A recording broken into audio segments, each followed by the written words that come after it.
지난 한 주간도 모두들 평안하셨습니까? 각 가정에서 함께 예배드리는 우리 모든 성도들에게 주님의 평화가 함께 하시기를 빕니다. 연초부터 시작된 코로나 바이러스 팬데믹은 아직 진행형이고 예년보다 잦은 태풍과 비 때문에 재해를 입은 국민이 많고 사회 분위기는 어수선합니다.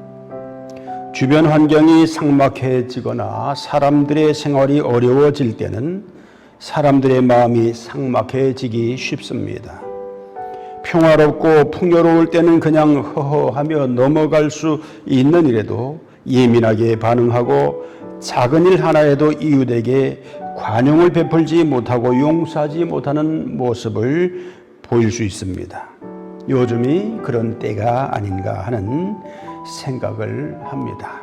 오늘 읽은 말씀은 베드로가 예수님께 용서에 대하여 질문한 것을 예수님이 대답하신 겁니다. 이 말씀을 읽으면서 먼저 우리가 알아두면 좋을 것은 본문에 나오는 숫자의 의미와 데나리온과 달란트의 가치입니다. 베드로가 형제가 내게 죄를 범하면 몇 번이나 용서하여 주리까? 7번까지 하오리까? 라고 질문했습니다. 여기서 베드로가 언급한 7이라는 수는 구약 때부터 완전함 또는 온전함을 의미하는 숫자였습니다. 하나님이 천지를 창조하실 때 안식일을 포함해서 7일 동안 천지를 창조하신 것을 보더라도 7이 완전을 상징하는 수라는 것을 짐작할 수 있습니다. 7번 용서해야 합니까? 라는 베드로의 질문은 완전하게, 즉 무조건 다 용서해야 하느냐는 질문이라고 할 수 있겠습니다. 베드로의 질문에 예수님은 7번을 70번까지라도 할지니라라고 대답하셨습니다. 70은 7 곱하기 10입니다. 이스라엘 민족은 10도 7과 같이 완전수로 생각하였습니다. 그러니까 예수님의 대답은 무조건 용서해라, 온전히 용서해라, 완전히 용서해라, 거기에다 7을 곱하고 또 10을 곱해라. 용서는 끝이 없어야 한다 하는 그런 말씀이었습니다. 우리는 이러한 예수님의 말씀을 접할 때마다 예수님이 용서를 강조하셨구나 라고 생각합니다.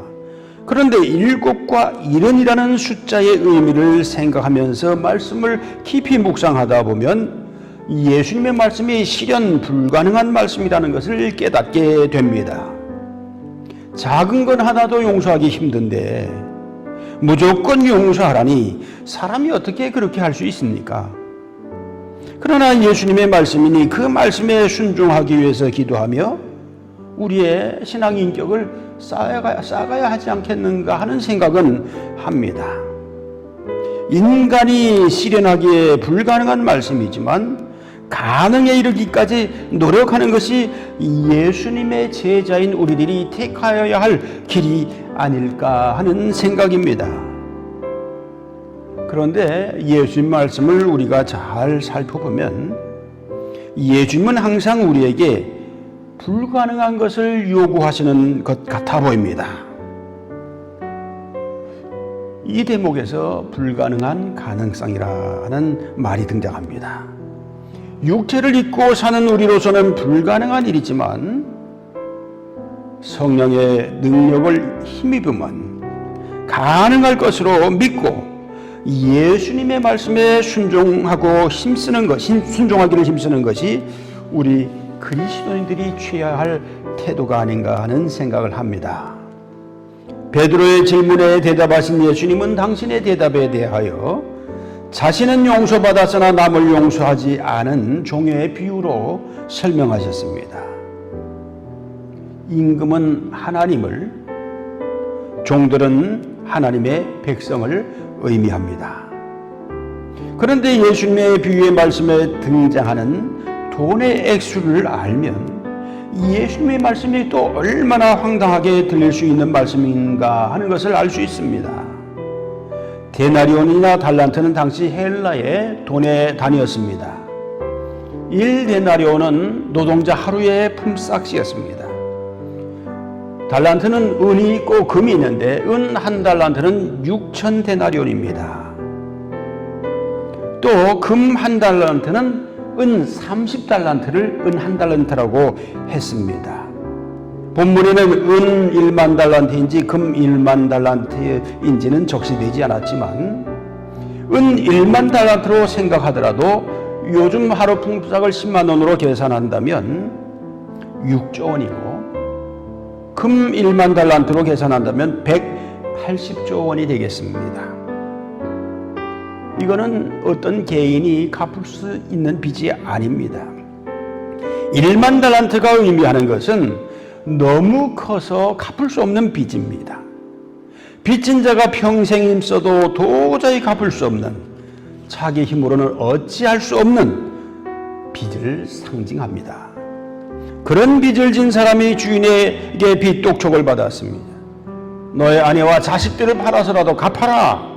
그러자 그는 어떻게 해서든지 갚겠으니 좀 참아주십시오 라고 간청하였고 주인은 빚을 탕감해 주었습니다.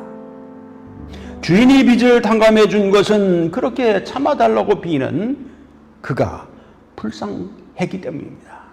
그를 불쌍히 생각했기 때문에 빚을 탕감해 주었습니다.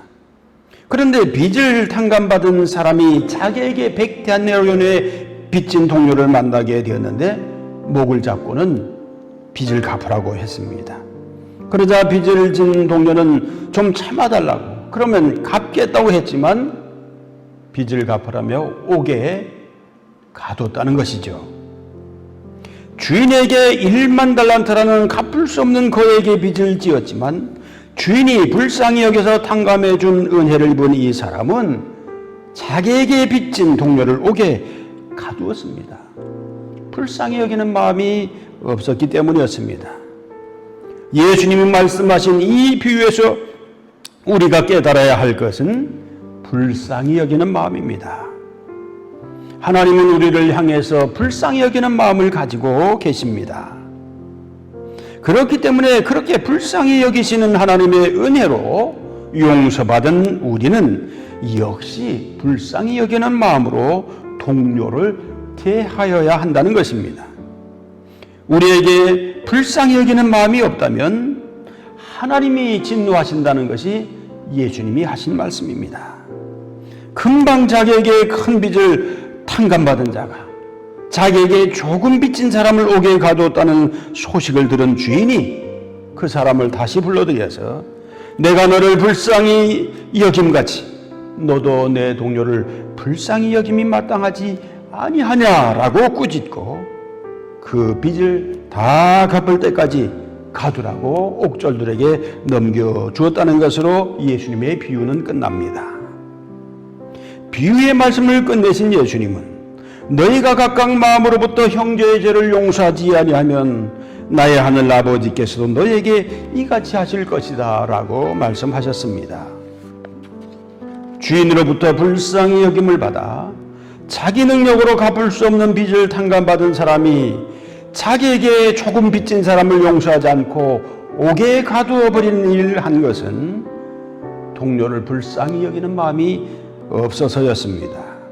그것을 다른 말로 표현한다면 그의 마음이 그 많은 빚을 탕감받고도 용서받고도 변화되지 않았다는 것입니다. 자기중심적인 생각을 조금도 바꾸지 않았습니다. 자기는 용서받았음에도 남을 용서하지 않는 것은 변하지 않은 그의 삶의 태도 때문이었습니다. 물론 법적으로 따진다면 그 사람은 100데나리온 빚을 진 자에게 당연히 받을 권리가 있었습니다. 그런데 예수님이 강조하시는 것은 율법적인 생활이 아니라 용서하고 사랑하며 자비를 베푸는 삶의 태도입니다. 사람들은 기본적으로 이기적이기 때문에 자기가 받을 것은 챙기려고 하고 남에게 주어야 할 때는 조금 주려고 합니다. 남에게 주어야 할 때는 인색하기 쉽습니다. 받을 때는 큰 것을 받으려고 하고 줄 때는 작은 것을 주려고 합니다. 그러한 모습에서 인간의 내면에 잠재해 있는 죄악성이 드러나 보입니다. 본문에서 임금은 하나님이고 종은 인간입니다. 임금이면서 주인이신 하나님은 종인 인간을 불쌍히 여기셔서 자유하게 하시고 놓아보내며 그렇게 되어 있지 않습니까? 속죄의 은혜, 빚을 탕감해주는 그 은혜를 주셨습니다. 그 빚을 탕감해 주기 위해서 당신의 것인 1만 달란트를 탕감해 주셨습니다. 그 1만 달란트는 바로 죄인들을 속량하시기 위해 십자가에서 희생당하신 예수님이십니다.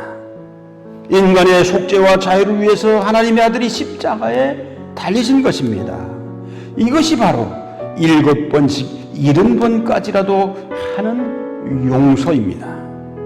예수님께서 우리에게 주시는 말씀은 그렇게 1만 달란트를 포기하면서까지 용서하는 희생적 사랑입니다. 임금이신 하나님은 당신의 아들을 희생시키면서까지 우리를 용서하셨는데 그 목적은 변화입니다. 우리 인간의 마음의 변화입니다. 이기적인 마음이 변하여 남을 배려하고 사랑하고 용서하는 마음으로의 변화, 이것이 바로 하나님의 뜻입니다. 우리는 하나님의 1만 달란트 탕감을 감히 흉내낼 수 없습니다. 그것은 우리가 할 수 있는 영역 밖의 일입니다. 그러므로 7번씩 70번이라도 용서하라는 예수님의 말씀은 그렇게 하지 않으면 내가 용서하지 않겠다는 말씀이 아니라 용서를 하되 너의 최선을 다하라는 말씀입니다. 자기가 용서할 수 있음에도 용서하지 않는 것이 죄입니다. 이 본문의 비유에 나온 사람은 그 100데나리온을 탕감해 주었어야만 했습니다. 1만 달란트의 빚을 탕감해 주신 하나님은 우리에게도 1만 달란트 빚을 탕감해 주라고 하시지 않습니다. 다만 1만 달란트 탕감받은 자가 자기에게 100데나리온 빚진 사람을 응징한 것처럼 해서는 안 된다는 말씀입니다. 1만 달란트 탕감받은 자가 탕감해주고 용서해 주어야 할 것은 100데나리온입니다. 충분히 할 수 있는 용서와 탕감입니다. 비유에서 임금은 1만 달란트가 아니라 100데나리온을 탕감해 주지 않고 무자비하게 행한 자를 심판하신 것입니다. 사랑과 용서는 교회의 핵심입니다. 우리 예수님의 복음의 핵심입니다. 사랑과 용서는 반목과 다툼을 예방할 수 있는 묘약입니다. 그리고 하나님께 영광 돌릴 수 있는 수단입니다. 이 세상에 하나님의 뜻을 펴고 이 세상을 좀 더 밝게 하는 데 필요한 것은 1만 달란트만큼의 사랑과 용서가 아닙니다. 우리가 할 수 있는 100데나리온만큼의 사랑과 용서면 됩니다. 그런데 그것을 잘 하지 못하고 있습니다. 무엇이든지 너희가 땅에서 매면 하늘에서도 매일 것이요 무엇이든지 땅에서 풀면 하늘에서도 풀리리라. 우리가 풀어야 하늘에서도 풀린다는 겁니다. 너희가 각각 마음으로부터 형제를 용서하지 아니하면 나의 하늘 아버지께서도 너희에게 이와 같이 하시리라고 35절은 말씀하고 있습니다. 그렇습니다. 땅에서 우리가 매면 하늘에서도 매고 땅에서 우리가 풀면 하늘에서도 풀어주십니다.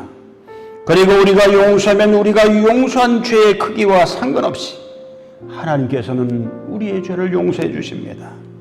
그러므로 우리가 할 수 있는 만큼 최선을 다해 서로 사랑하고 용서해야겠습니다.